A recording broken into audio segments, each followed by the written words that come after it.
ఒక్కొక్కరితో ఒక్కొక్క ఐడియాలజీ. ఇప్పుడు ఒకళ్ళ ఐడియాలజీకి ఇంకొకరు రెస్పెక్ట్ ఇచ్చే పరిస్థితిలో లేరు. అట్లీస్ట్ ఎవరి ఐడియాలజీకి వాళ్ళు రెస్పెక్ట్ ఇచ్చుకోండి. వాళ్ళ సంపాదనలో వాళ్ళ బాధలు వాళ్ళు పడతాను వదిలేయండి, అయిపోయింది కదా. Don't create pressure. ఒకరి మీద ఒకరు ప్రెషర్ పెట్టుకోకండి. ఎవరి సంపాదన మీద ఎవరికి హక్కు లేదు, ఎవరి సంపాదన వాళ్ళు దాచుకుంటారు, అయిపోయింది. జాయింట్ అకౌంట్ ఎక్కడ ఉండాలి? ఇంటి ఖర్చుల్లో ఉండాలి, మరి అక్కడ ఉండదు.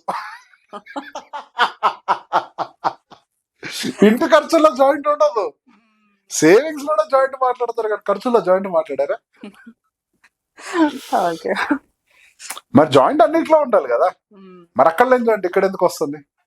సరదాగా అనేది. బట్ సరే, ఎండ్ ఆఫ్ ద డే ఏంటి అని అంటే, హిందూ కల్చర్ లో హిందూ అని కాదు, బై డిఫాల్ట్ గా marriage culture, you take western country or eastern side countries, any country, by default గా మ్యారేజ్ ఎకో సిస్టమ్ లో husband should take up the responsibility. By default ఉండే ప్రక్రియ. వీళ్ళకైనా ప్రాబ్లం వస్తే వీళ్ళు సపోర్ట్ చేసిన వాళ్ళు బోల్డ్ మంది ఉన్నారు. ఇప్పుడు ఏదో కొద్దిగా తయారవుతున్నారు కానీ, ఒకళ్ళు ఇద్దరు వాళ్ళని చూసి, కుక్కను చూసి నక్క వాత పెట్టుకున్నట్టుగా ఇంకొకరు తయారవుతున్నారు కానీ, వాళ్ళు కుక్కే వీళ్ళు లక్కే. వాళ్ళు నేను అంతే తిడతా. హస్బెండ్ ప్రాబ్లం లో అంటే సపోర్ట్ చేయనప్పుడు నువ్వేం భార్య అవుతావు?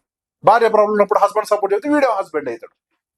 కుక్కను చూసి నక్క వాత పెట్టుకునే బ్యాచ్ ఇరువైపులా ఉన్నారు, మేల్ అండ్ ఫీమేల్. అది.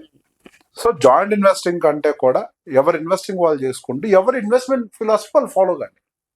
ఎసెట్ డైవర్సిఫికేషన్ జరుగుతుంది. ఇద్దరు కామన్ ఐడియాలజీలో ఉన్నారు అనుకోండి, డిస్కస్ చేసే వర్గాలు పెట్టుకుంటారు, దట్స్ ఫైన్. ఎవరు ఫ్రీడమ్ వాళ్ళకు ఉండాలి కదా. సి నీ డబ్బు నువ్వు మేనేజ్ చేసుకోవాలన్న కోరిక నీకు ఉండదా? ఉంటది కదా. You want manage your own money కదా. నువ్వు సంపాదించిన డబ్బుని, ఆ డబ్బు మీద నీకు డెసిషన్ తీసుకునే హక్కు లేదంటే నీకు పెయిన్ కాదా? అది మేల్ కైనా ఫీమేల్ కైనా ఉంటదా?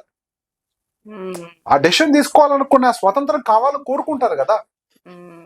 ఇద్దరిగా స్వతంత్రం ఉండాలి. Let them take the decision on their own investments.